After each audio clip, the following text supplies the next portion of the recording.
देखिए, पिछले कक्षा में समाज शास्त्र में हमने आपको सामाजिक परिवर्तन के आर्थिक कारण पर डिस्कस किया था। जो समाज में जो परिवर्तन हो रहे हैं, सामाजिक परिवर्तन के कारण क्या है, उस पर आप लोगों से डिस्कस हुआ था कि समाज परिवर्तन करने के आर्थिक कारण है। जब अर्थव्यवस्था समाज में व्यक्तियों की मजबूत होगी तो अर्थव्यवस्था मजबूत होने से समाज का जो स्ट्रक्चर उनका है, समाज का जो ढांचा है, वो सब बदल जाएगा। सामाजिक व्यवस्था के अंतर्गत लोगों का रहन सहन, लोगों का सामाजिक संस्कार, व्यवहार, शिक्षा, सभ्यता, संस्कार, ये सारी चीज़ें जो है आर्थिक परिस्थितियों पर निर्भर करती हैं, बदल जाती हैं। जैसा कि इस आर्थिक कारणों में मार्क्सवाद सिद्धांत आपने जब सुना था, मार्क्सवादी सिद्धांत में मार्क्स ने इस सिद्धांत के प्रमुख प्रवर्तक मार्क्स थे। मार्क्स ने सामाजिक परिवर्तन में आर्थिक सिद्धांत का जो प्रतिपादन किया था, उनके अनुसार कि समाज परिवर्तित हो रहा है आर्थिक के नाते, अर्थव्यवस्था के नाते। पूंजीवाद के विपरीत मार्क्सवाद आया। पहले पैसा एक जगह इकट्ठा होता था, लेकिन मार्क्सवादी विचारधारा ने इस बात का बल दिया कि पैसे का अंतरण होना चाहिए, पूंजी एक जगह न हो, सबके समान रूप से समान वितरण हो। वह समाजवाद की बात करते थे। समाजवाद से मतलब है वर्णविहीन समाज, जिसमें जो है कि धन का बंटवारा सब में हो। इसके बाद हम देखते हैं समाजशास्त्र के अंतर्गत सामाजिक परिवर्तन के सांस्कृतिक कारण। अब आर्थिक कारण आपने देखा है, अब देख रहे हैं सांस्कृतिक कारण। सामाजिक परिवर्तन के, सोशल चेंज के कल्चरल फैक्टर, सांस्कृतिक कारण। हमारी संस्कृतियाँ हैं, हमारी व्यवस्थाएं हैं, जो संस्कृति व्यवस्था के अनुसार भी समाज का परिवर्तन देखने को मिलता है। समाज परिवर्तित हो रहा है। जैसे पुराना जो समाज था, उसकी सांस्कृतिक व्यवस्था भिन्न थी, लोगों का खान पीन भिन्न था, रहन सहन भिन्न था, लोगों की व्यवस्थाएं जो है बहुत संकुचित हुआ करती थी। तब समाज बदला नहीं था। पहले क्या था, पहले जो है कि लकड़ी का जो है कि जूता चप्पल पहनते थे, प्लास्टिक का जूता चप्पल पहनते थे। लेकिन आज जो है कि जो खान पान का, जो पहनावे का जो स्तर है, ये बदल चुका है। तो कैसे बदला है, हमको संस्कृति हमको सिखाती। संस्कृत मतलब सब्जेक्ट नहीं, Sanskrit is not subject, but Sanskrit is the एक learning process of human being. मानव व्यवहार को सीखने की पद्धति है संस्कृति। लर्निंग प्रोसेस है, मानवीय जीवन, मानवीय व्यवहार को सीखने की पद्धति है, न कि ओनली फॉर सब्जेक्ट। कोई संस्कृत एक सब्जेक्ट नहीं, जैसा संस्कृत आप समझते हैं। संस्कृत से मतलब है कि मानव जीवन को, मानव व्यवहारों को आदतन व्यवहारों द्वारा सीखने की जो पद्धति है, वो संस्कृति है। ठीक। अब संस्कृति जैसे देखते हैं, सामाजिक परिवर्तन के विभिन्न कारकों में संस्कृत का अपना महत्वपूर्ण योगदान है। संस्कृत व्यक्ति के विश्वास, मूल्य, विचार, आदर्श, व्यवहार आदि बहुत सीमाओं को प्रभावित करती है। संस्कृत की परिभाषा में हम देखते हैं संस्कृति क्या है। संस्कृत का सार मुख्य रूप से हम देखते हैं। संस्कृत एक संपूर्ण व्यवहार, प्रतिमान, समग्र जीवन विधि की संस्कृत के नाम से पुकारा जाता है। संस्कृत के अंतर्गत विचार, संस्कृत के अंतर्गत क्या है, विचार, विचार व्यवहार के सभी प्रकार आते हैं, जो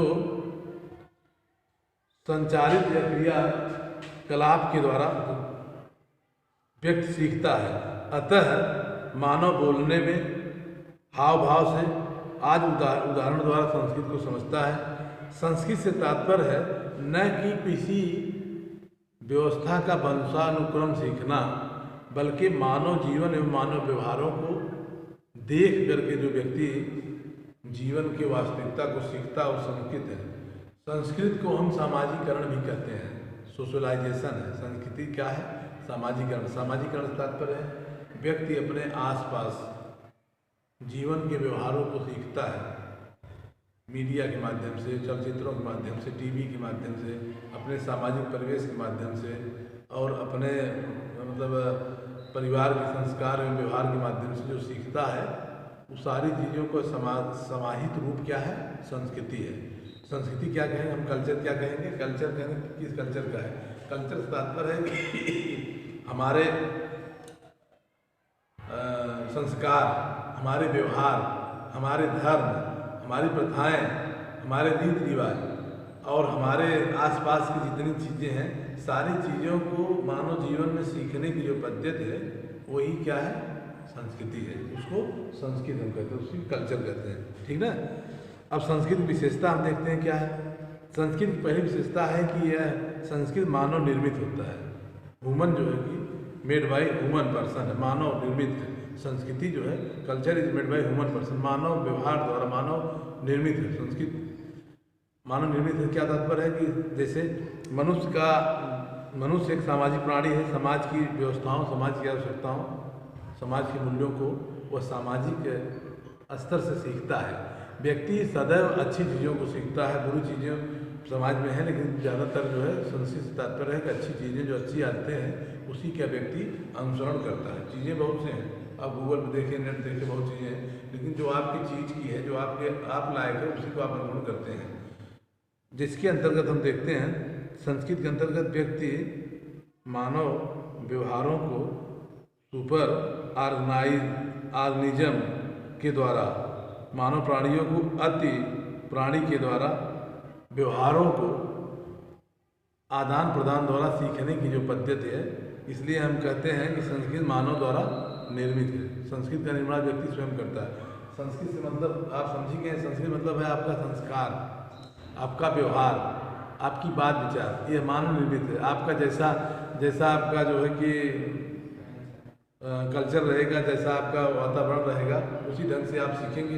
पढ़ाई लिखाई का जो आपका माहौल है वो आप सीखेंगे। तो संस्कृति क्या है? मानव द्वारा निर्मित एक पद्धति है। दूसरा है संस्कृत सीखी जाती है। हाफ्स महोदय ने कहा कि संस्कृति जो है सीखी जाती है, लर्निंग प्रोसेस है। Sanskrit is the learning process of human being. मानव व्यवहार में सीखने की पद्धति है, संस्कृति पद्धति है। Life of a people is other than culture. संस्कृति जो है मानव व्यवहार को सीखने की पद्धति है। संस्कृत द्वारा मानव का व्यवहार सीखा जाता है। ये समाज को परिवर्तित करने का योगदान देती है। जैसे हम जिस व्यवहार को सीखते हैं, वही व्यवहार हमको सामाजिक परिवर्तन करता है। जैसे सीखने की पद्धति कहाँ से आई? आप सीखना जो है या किसी बात का सदैव हायरार्की क्रम से चलता है, ऊपर से नीचे आता है, नीचे से ऊपर नहीं जाता है। बुराई जो है ऊपर से नीचे आती है, ऊपर से नीचे आती है। इसका मतलब क्या है कि जो बड़े लोगों का अनुसरण छोटे लोग करते हैं। आप सामाजिक स्टेटस में देखेंगे, सोशल स्टेटस में, हर जात के, हर धर्म के लोगों में कुछ लोग बड़े संपन्न होते हैं, हर जात में भी। ऐसा नहीं सिर्फ ये दुनिया की एक जात बहुत संपन्न है बाकी सब बेकार है, या एक जात बेकार है बाकी सब संपन्न है। कमजोर और धनी और निर्धन हर जात हर धर्म में लोग हैं। आप देखते हैं जो धनी लोगों का व्यवहारों का जो अनुसरण गरीब लोग करते हैं, और उन्हीं के माध्यम से समाज परिवर्तित होता है। जैसे आप देख रहे हैं शादी विवाह का जो पहले का जो प्रथा थी, वो बड़े लोगों की थी। जयमाल की प्रथा बड़े लोगों की थी, राजा रजवाड़े करते थे। खाने पीने का जो सिस्टम था, 56 भोग का जो व्यवस्था था, बड़े लोगों में होता था। लेकिन अब जो है बफर सिस्टम के माध्यम से अब देखिए सामान्य जगह जो है कि जो खाना आपको जो है कि एक सामान्य जगह मिलेगा, वही खाना आपको बहुत VIP जगह स्तर जहाँ वहीं मिलेगा। तो क्या है, जैसे यहाँ खाते हैं उसी ढंग से पहले खान पीन की व्यवस्था बड़े लोगों को अलग होती थी, लेकिन आज खान पीन व्यवस्था हम देखते हैं। आप शादी विवाह के मामले में देखिए, सामाजिक और मामलों में देखिए, तो समाज की जो समरसता हुई है, ये समाज जो परिवर्तन हुआ है, ये संस्कृत के माध्यम से हुआ। समाज जो परिवर्तित हो रहा है, जैसे बड़े बड़े आप शादी विवाह में देखते थे DJ बजता था, और तमाम चीज़ें जो खाने पीने का जो बफर सिस्टम था, सारी चीज़ें था। सामान्य लोग तो करते नहीं थे, बड़े लोग करते थे ना। उन्हीं बड़े लोगों का अनुसरण करके छोटे लोग जो है उस पर आने लगे। तो संस्कृति क्या हो गई? संस्कृति एक प्रकार से एक सीखने की पद्धति हो गई, ठीक ना। तीसरा हम देखते हैं संस्कृत हस्तांतरित किया जाता है, ट्रांसफरेबल है, संस्कृत हमारी ट्रांसफरेबल है। जैसी हमारी संस्कृति है हमारे बच्चों में वही संस्कृति संस्कार आएगा। हमारी जो संस्कृति है, जैसे आपकी जो आपका जो संस्कृति है आपके पिताजी का है, पिताजी का पिताजी के, पिताजी का पिताजी के, संस्कृत मतलब संस्कार। संस्कार हमें जो है क्या करता है, पीढ़ी दर पीढ़ी हमको मिलता जाता है। ये हमको इसीलिए इसको ट्रस्टी कंसेप्ट कहा जाता है संस्कृत को, कि हमें वह व्यवहार करना चाहिए, व्यक्ति को वह व्यवहार करना चाहिए जो आने वाली पीढ़ियाँ हमारा अनुसरण करें। इस प्रकार से हम कहते हैं संस्कृत हस्तांतरित की जाती है। अगला हम देखते हैं प्रत्येक समाज की एक विशिष्ट संस्कृति होती है। समाज परिवर्तन का जो कारण है, यह कारण में 5वां कारण हम देखते हैं कि प्रत्येक समाज की एक विशिष्ट संस्कृति होती है। हर समाज की अलग संस्कृति है और स्वाभाविक भी है। अब जैसा समाज है, हिंदू समाज है उसकी अलग व्यवस्था है, मुस्लिम समाज उसका अलग है, ईसाई समाज की उसका अलग व्यवस्था है, पारसी समाज, बात एक ही है, लेकिन उसको समझने और कहने की जो तरीका है वह उस समाज को परिवर्तित करने का साधन होता है। हर समाज की अपनी अपनी संस्कृति है, अपनी अपनी व्यवस्था है, अपनी अपनी भाव है, तो इस समाज को क्या करते हैं, परिवर्तित करते हैं, चेंजिंग करते हैं, चेंज कर देते हैं। तो इस तरह से हम कह सकते हैं कि समाज को परिवर्तन करने में संस्कृति कारण महत्वपूर्ण योगदान दे रहा है। हमारी जो संस्कृति है ये समाज को क्या कर रही है, हमारे परिवर्तित कर दे रही है। समाज हमारा परिवर्तित हो रहा है, आप नहीं देख रहे हैं, पहनावे देखिए, पहनावा ही देख लीजिए। तो फैशन क्या है, फैशन एक चक्री परिवर्तन है, फैशन एक चक्री परिवर्तन है। कल दूसरा ड्रेस का कपड़ा बनता था, दूसरे ढंग का बन रहा है, आप देख रहे हैं ना। पहले पैंट शर्ट की जो है कि पीछे जो है कि बनता था, क्या कहते हैं कि शर्ट में नहीं बनता था, जो है पीछे प्लेट लगता था, लेकिन अब बंद हो गया ना। पहले पैंट बहुत बैगी बनती थी, अमिताभ बच्चन के पुराने पिक्चरों का आप देखिए, पीछे पैंट बहुत चौड़ी बनती थी, फिर बॉटम बनता था। तो समाज परिवर्तित हुआ ना। संस्कृति क्या है, एक सीखने की पद्धति, हम उसको सीखते हैं, ठीक। अच्छा, अगला हम देखते हैं संस्कृत में सामाजिक गुण निहित होता है। समाज की जो प्रथाएं हैं, जातियां हैं, जनजातियां हैं, भाषा है, परंपरा है, धर्म है, कला, विज्ञान, दर्शन आदि सभी चीज़ें हमको जो है ये क्या करती हैं, इसके जो अच्छे गुण हैं उसी का समाज अनुसरण करता है। हालांकि कुछ बुराइयां भी हैं, समाज में अच्छी चीज़ों का अनुसरण किया जाता है, ये स्वाभाविक सत्य है। समाज में जो अच्छी चीज़ें हैं उन्हीं का अनुसरण होता है, बुरी चीज़ों का अनुसरण नहीं किया जाता है। ये हमारी उपधारणा है, हम उसको मानते हैं, प्रिजम्पशन करते हैं। अगला हम देखते हैं संस्कृत समूह के लिए एक आदर्श होता है, एक ग्रुप के लिए संस्कृति ग्रुप के लिए आदर्श आइडियोलॉजिस्ट। जैसे जो सभ्य समाज है, समाज दो तरीके के, एक सभ्य समाज है, एक असभ्य समाज है। सभ्य समाज से तात्पर्य है जो कि मानवीय मूल्यों, मानवीय आदर्शों को मानता है। असभ्य समाज से तात्पर्य है कि उनका जीवन पशुवत जीवन से थोड़ा सा ऊपर है।